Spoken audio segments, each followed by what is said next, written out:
All right. Today, I'm Michael Mills. I founded and sold my company, Paint Plot Australia, in 2023. I sold it. We started in, I think it was like 2018 or something. During that time, I scaled it with millions of dollars in revenue. And yeah, thanks for joining our Skool community, and I hope I can teach you something today. So first off, we'll start with why do you need email for e-commerce? Two of the main reasons are email can generate up to 30% of total store revenue. So if you have a store and you are, generating a lot of revenue, say 100 grand, and then you don't have your emails, well, you could be missing out on potentially another $30,000 plus. So it's really an important pillar of an e-commerce store to have your email fully fleshed out. The other reason as well, it's an owned asset. So with other platforms like Google and Facebook and TikTok, you're kind of at the mercy of those platforms and them allowing you to be able to continue using your platform, be able to continue using their platform. So with emails, you own the communication channel.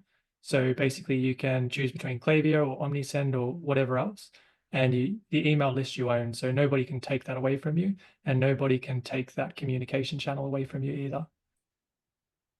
Yeah, does anybody have any questions? Yeah, which one would you recommend for like an email list that exceeds like 10,000 or even 50,000 contacts? Well, I personally would recommend Klaviyo. It's a pretty robust platform. There's a lot of customizations and conditions and stuff you can set. We use that.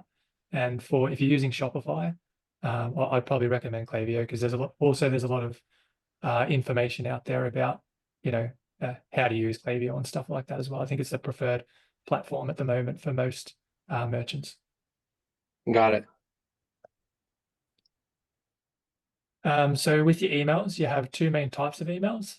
So you have your flows and your campaigns. Now the flows are sort of passive, so you can set and forget them. And then the campaigns are active and you need to constantly manage them. So for the flows, they're like an automated system. So once a customer takes a certain action on your store, the flows will generally trigger and start sending emails out to your customers that are customized based on that action. And then your campaigns are ongoing emails, so you can continuously engage your customers. There won't always be flows going out for your customers once they finish a flow or haven't taken an action on your store for, say, 20 or 30 days. You want to send out continuous campaigns to keep re-engaging those customers. So flows. Why? You want to retarget customers who have recently visited or taken an action on your store page, as well as nurture existing customers. And you want to stay on top of your potential customers' minds. So you want to make sure that when your customer goes to buy, you're the brand they're thinking of. So constantly sending them out emails helps you stay top of mind for your customers. Does anybody have any questions? Yeah, the flows. When you say the flows, where do you build the flows in Klaviyo, or is that another software? Yeah, so you build the flows in Klaviyo. So there's sort of two systems within Klaviyo. There's like an automations or flow builder, and then there's also like a place to schedule campaigns. So you build the flows basically in the automation builder, and you can just set conditions and stuff based on when your flows are supposed to go out. But we'll get more into the different types of flows a little bit into the presentation. But yeah, there's a separate section for each flow and campaign type of email. Okay. And then the campaigns, so your why, it's to provide our timely, flexible, and relevant content to keep subscribers engaged, whether they are in or outside of your flows. And without consistent and engaging content, they will probably disengage with your brand if you don't continually send them out campaigns or continually pay for advertising on platforms like Facebook. Does anybody have any questions about the campaigns? Nope, not for now. We're good. Okay, so the flow type. So you got your welcome flow. So the purpose of the welcome flow is to re-engage customers who have visited your site, provided their email, but haven't taken an action. So this is an example of a welcome flow email. In the series, there'll probably be, you can do anywhere from like 2 to, I mean, basically 1 to, 10, I would recommend, but this would be the first email. So just you're welcoming your brand. You might want to chuck in a bit of a discount with a clear call to action and maybe show one of your top selling products. Then for the another next flow type, or next email type, is a cart abandonment flow. So the reason for this one is to engage customers who have added items to their cart but haven't completed their purchase. So an example of this is this email. Your cart awaits. And for the first email, you probably don't want to give them a discount. The purpose of this flow is to remind them that they haven't made their purchase. So the first discount, the first email, no discount. And then if they haven't purchased within 24 or 48 hours, I'd probably recommend putting in a discount to try and get the customers over the edge and make the purchase. Has anybody got any questions? So for the abandoned cart, does Klaviyo integrate with Shopify to figure it out like independently? Because I know Shopify has like a built-in feature that like sometimes works, sometimes doesn't. I currently use something else, but I'm probably going to switch to Klaviyo. But the abandoned cart emails like don't have success like it doesn't get distributed properly in my experience because it's not doesn't have a seamless integration with like HubSpot. So Klaviyo, you're saying automatically figures out what's in the person's cart and will remind them that it's still in their cart. Yeah, that's right. That will cookie a session. Like if you have entered your email or your returning customer returning to the store, they will basically know that it's you, and then they will they'll a trigger will be set off when you add to your cart, and then they'll send the email. Got it. And then the Shopify option that gets disabled, or does that go like or they already know not to send a double email? Yeah, well, you'd want to turn off your Shopify abandoned cart emails then as well. Yeah, and yeah, you'd Got only it. have one set of emails going out, so either your Shopify or your Klaviyo emails. Got it. Okay. Yeah, so yeah, you just need to turn it off. So then as well, there's the checkout abandonment flow, which is basically similar to the abandoned cart flow. Now,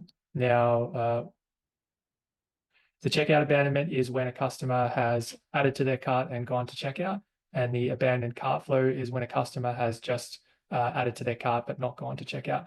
So you want to set up both of these flows because generally Klaviyo in the past has labeled these flows as the abandoned checkout flow as an abandoned cart flow, but they didn't really make it clear that it wasn't actually an abandoned cart flow, it was just an abandoned checkout flow. So you were missing out on those people that added to their cart but didn't go to checkout. So having both of these flows in place will make sure you capture both people who add to cart and don't go to checkout and people who go all the way to checkout. And then there's the browse abandonment. So these are for people who have viewed a product but haven't added anything to cart. So the purpose of this is to engage customers who've viewed a product and haven't added to cart. And this would be an example, like it's just to sort of, again, nudge the customers to make it, to come back on the store and continue with their browsing and hopefully make a purchase. So you just want to say something like, have you spotted something you like? Maybe list the product that there's automations to list that product that they viewed, and then have a clear call to action. Okay, is there any questions? So far, so good. So the flow types, again, next one would be your sunset flow. So the purpose of this is to remove unengaged subscribers from your email list and keep your Klaviyo costs low.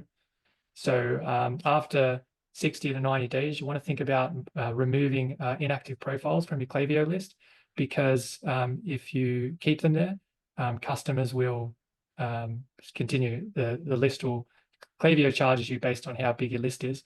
So you want to make sure that the customers, you keep your list smaller. So you want to remove unengaged profiles. do you start the 60 to 90-day process right away, or do you maybe give it a few months of engaging your clients or customers until you start doing that sunset flow? I'm saying, is that right? Is that right away? Like once as you start, like if you build a new store, So the condition you would put is customers that haven't engaged for like maybe 60 or 75 days. If they haven't opened an email, clicked on an email, or taken any of those actions, if they've just been completely ignoring emails, then I'm that's sending out an email. I'm sending out an email every month. Then I'm still set it at 60 days to 75 days. Or yeah, right? yes. So this would be like an automation. So it's you'll still be sending out. So if you're sending an email out as a campaign, you'll generally just be targeting your engaged list. So people who enter the sunset flow will probably be outside of your engaged list already. And this will be like their final chance basically to engage with your emails. And if they don't, then the purpose would be to remove them afterwards. Sorry, does that answer your question? Or? Yeah. Yep. And then the last one of the flow types, the recommended flow types, is your post-purchase flows. So the purpose of this is to re-engage customers who have made a purchase, and to increase your average order value, so you can try and get them to purchase again, and to relieve post-purchase anxiety. So yeah, just send them an initial email saying, welcome to the family, or welcome to the brand. We are organizing your order now, and you'll be getting a shipping notification soon. Because the general idea is that after a customer has made a purchase, they might have a little bit of post-purchase anxiety, especially if the purchase was expensive. So you just want to try and alleviate some of that anxiety by engaging with them straight away and explaining the process to them. Does anybody have any questions about the flows? All good? All right, we'll go to the campaign types. So one of the campaign variations you can send out is like relevant educational content. And the reason why you want to send this out is to keep customers engaged and opening your emails. And the reason you want to do that is you want to train your customers to open your emails. So you'll send them engaging content, relevant content, content they want. So the customers, they open your emails because they want to. They're not just getting hit with discounts and sort of spammy, salesy emails. You want to try and educate them and engage with them in a way that is interesting to them as well. So for that, you can educate them about your products. If you're a fitness brand, you can send them fitness advice. Any way to send them interesting content to get them to open emails. So they're opening emails when your promotions start coming out. Do you think it's good to have all the entire educational portion of that content within the body of the email, or do you think it's good to like maybe link it to a blog to get traffic back to the site? Yeah, you could do either. Yeah, you could. So you could start off with part of the blog inside the email even, and then say, click here to read more. That would be a tactic we would use as well. Yeah. Yeah, that's good, because then you get them on your site as well. And then once they're on your site, they could be viewing products. Also, underneath, if you're educating them about the products as well, you could have links to each individual product as well, or even make them clickable or whatever.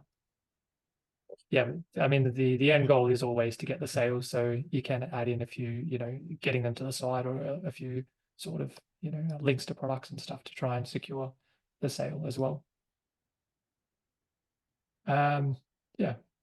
Another email type is your general promotions. So these are just like your normal promotions that you would usually get from brands. So 15% off, 10% off.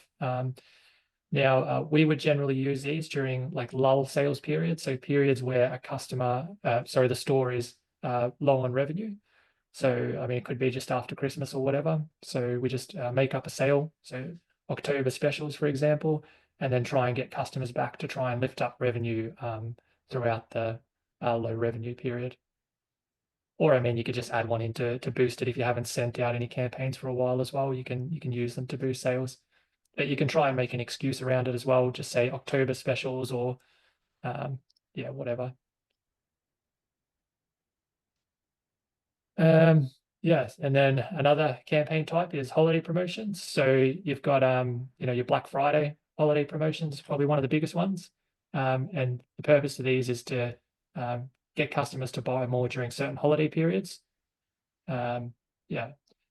So yeah, during Black Friday, you would send out these types of emails. So Black Friday, give a percentage off potentially as well, because that's what customers would be expecting during that time. And then also you could be sending them reminder emails and stuff before Black Friday to get them ready for the sales period. So if you've got a Black Friday, Cyber Monday, Christmas, Valentine's Day, you could do a teaser like we have a special offer for you coming up on Valentine's Day, for example. The offer will be released on Tuesday next week. So yeah. And then the last campaign type I'm going to show you today is new product announcements. So if you've got a new product, if you've got a new product or a product variation you can release on your store, or you are releasing on your store, it's this is another opportunity to announce that product. So yeah. Does anybody have any questions? Yeah, what would you Yeah. say the sorry, go ahead. No, you go ahead. What would you say the maximum amount of emails would be appropriate to send to an engaged client, but not necessarily like buying anything, but he's opening the emails? It depends on the brand size, like whether it's worthwhile, but like I mean, probably per month. I mean, you could send up to 8 campaign emails per month. And that would be appropriate. Yeah, as long as they're opening the emails, you could have like an engaged list and then tighten the list a little bit. Like you could make it like opened emails within the past week or whatever. So you could have engaged, and then a sort of really engaged list. So you could send out 2 emails per week. You could send one to the slightly engaged and then one to the very engaged list. How are you measuring the slightly engaged to the very engaged? Well, you would just open the event windows. So like if they've opened an email within the past 2 weeks, then you could say that they're slightly engaged. But if they've opened emails within the past week, you could say they're very engaged, for example. So you can have 2 email lists. You could send 1 email to both of those lists. And then if you want to send out more emails, you could send more emails to that very engaged list. So people that are really opening your emails and browsing. And then it becomes less annoying, and you're probably going to get less unsubscribes and stuff like that if you do it that way, because those people are showing intent and they're more likely, wanting to receive your emails. Right. So what would be your strategy on like re-engaging cold traffic, like or cold subscribers? Like as you said in the beginning, that you'd have your engaged list, and then you'd have the sunset flow putting those unengaged subscribers into a new list. So is there a way that we'd want to reactivate those people, or we're moving them from Klaviyo just to save costs and then we're forgetting about them? Yeah, so you could offer them like a discount, or you could to re-engage, you could offer them a discount. You could I guess change your subject line to sort of try and entice them to click. But I mean, if they're not that interested, if they haven't opened your emails within 60 days or they haven't purchased anything, they're not likely really going to buy it from you anyway. So what we've found is like pursuing a list like that just isn't really worth the effort, even with hundreds of thousands of emails. It's still not really worth pursuing those people that are sort of falling off the not engaging with your brand or not purchasing that much anymore. Interesting. Do we know how much Klaviyo charges per? Do they charge per subscriber, or it's per like 1,000 or something, or what's? It's like per 1,000. So like it's per 1,000. So I think they've got different tiers for each. Once you get over a certain, like say 10,000, then you have to pay extra, and then 15,000, and then so on. What's a healthy open rate, within 48 hours of sending out one of these kinds of emails? For a sunset flow? For any of the emails that you went over today, what would be a good healthy open rate? Well, they would all depend. I mean, add to carts and welcome flow email ones are generally going to get higher open rates than like sunset flow and stuff like that. But yeah, a good open rate, I would say, is probably around like 30 to 40%. Okay.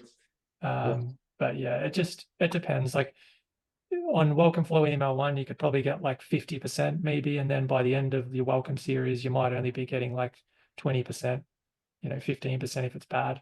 But yeah, you want to, yeah, it's just going to depend on which flow it is and at what stage of the series it's in. So at the start higher, towards the end probably lower. The post checkout probably has like a 90% open rate. Yeah, that post purchase would have a high open rate. Yeah, for Okay. sure. Yeah, because they've just purchased and they want to know that everything's okay and they want to know where their product is and stuff like that. So yeah, that'd be pretty high.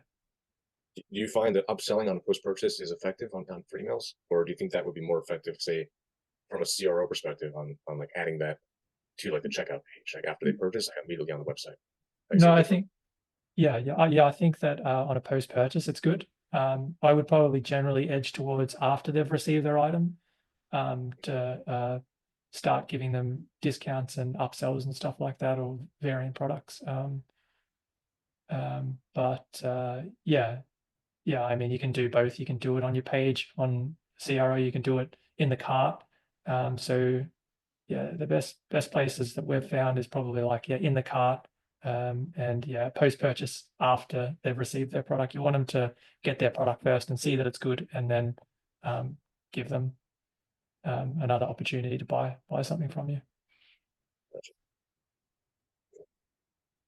Yeah. Any other questions?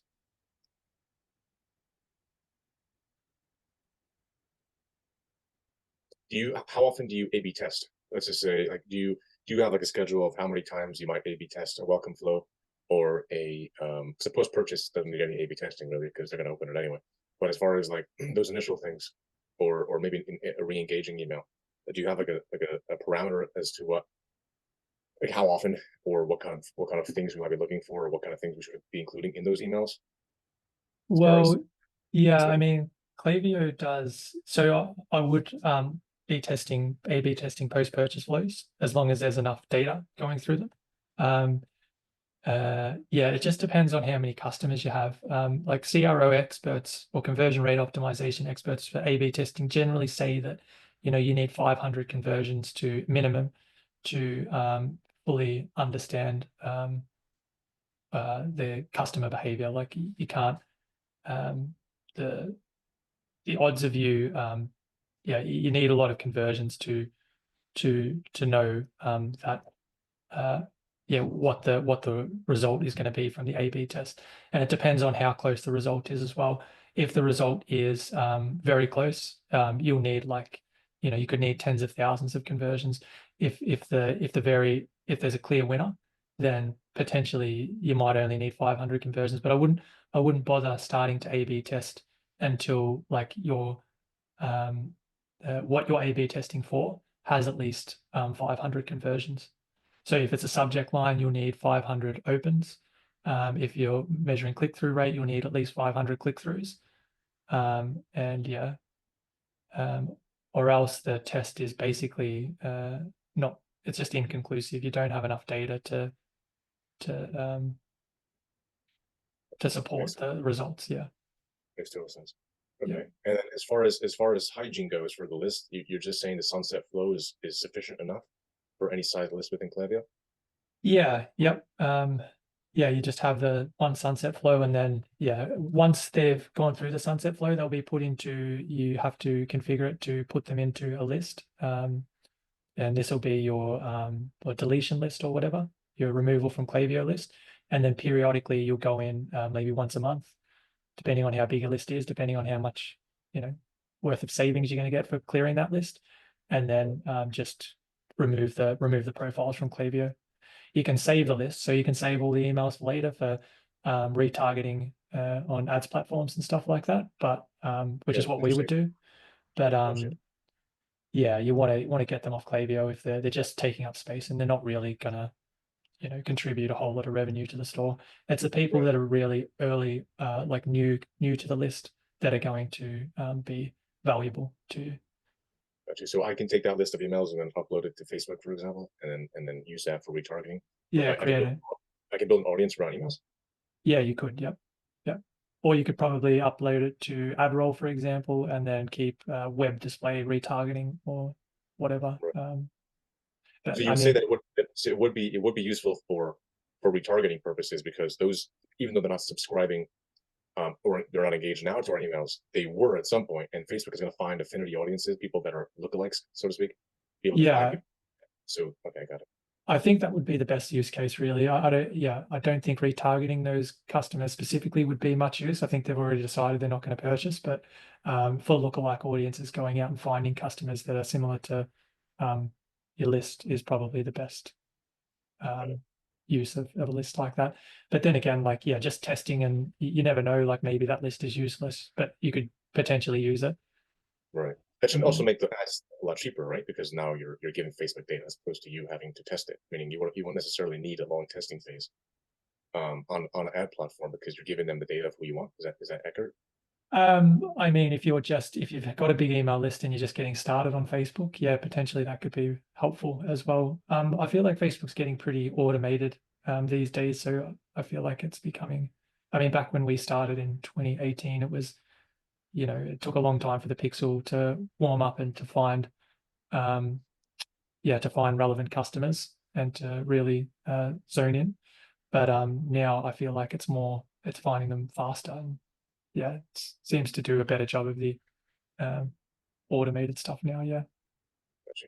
Okay. But Awesome. yeah, I mean, I'd save that list somewhere because you never know the email list. You never know if it might come in handy again, and it doesn't cost much to store emails in a spreadsheet in a Google Drive somewhere. Right. For sure. I think there'll be a lot more content to go on. We could talk about forever on future sessions. I guess one last question for me is, do you have any like closing advice on, let's say, subject lines and avoiding spam filters? Like, if, for example, if do you have any experience seeing Shopify stores running into like totally destroying their domains and stuff? Because let's just say my store is abcstore.com and I'm sending emails, and let's just say I wasn't so good with my hygiene of using that sunset flow to take unengaging subscribers and putting them into a deletion sequence. Do you think that have you seen store owners kind of like ruin their domain authority and then have to like, what would you do in that situation? Because then you'd have to get a new domain, but it's not going to be the same domain as the one you have. Does that make sense? Yeah, I mean, we find customers whose deliverability isn't great. But in that case, it wouldn't really be the subject lines and stuff we'd be focusing on. It would be more so that, we would be trying to tighten those engaged lists. So people who have interacted with your site or your emails recently, and just sending out to very tight engaged lists to try and bring that deliverability back up, and then expanding those lists as the deliverability gets better.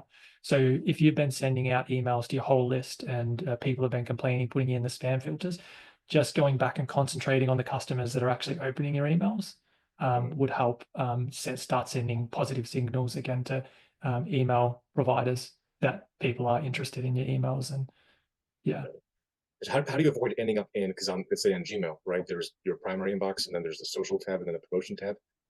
A lot of times I see Shopify stores ending up in that promotion tab. How are we making sure that we're ending up in inboxes?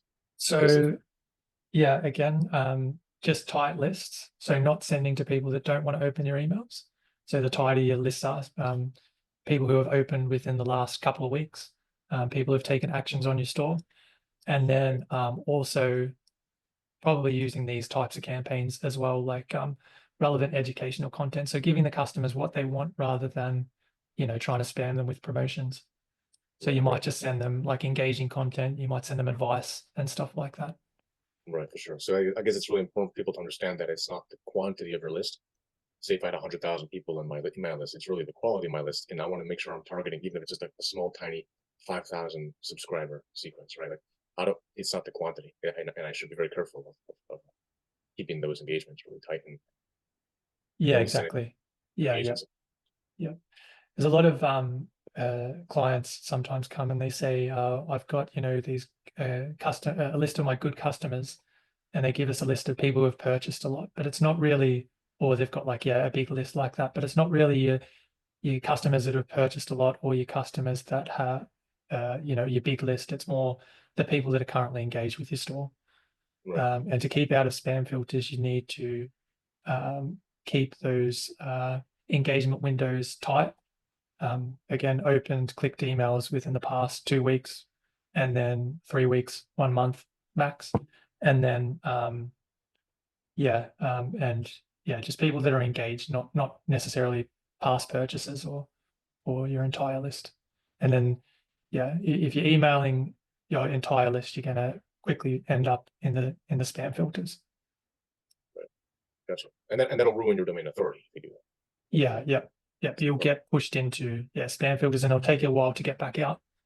But you could get back out as long as you can get back out, but you just need to work on it. So you'll have to tighten them for a while. So you might not be reaching as many customers as you would if it was a healthy domain. Right. So you might need to make it really good. So most of the people are opening your emails, and then you probably want to try and keep it at that, 30%, as Aaron asked before. Probably around 30% open rate on average. And if you're sending out to everybody, you're not going to get a 30% open rate. It'll deteriorate over time as people become unengaged. Okay, makes total sense. Yeah. Cool. Anybody else got any more questions or? No. All right. Okay. I guess we'll end it here. And then I guess next time we'll have a we'll have a bigger turnout. But awesome. That was very helpful. Thank you for joining us, and I guess we'll see everyone next time. Thank you very much, guys. Thanks, guys. Take care. See you in the group.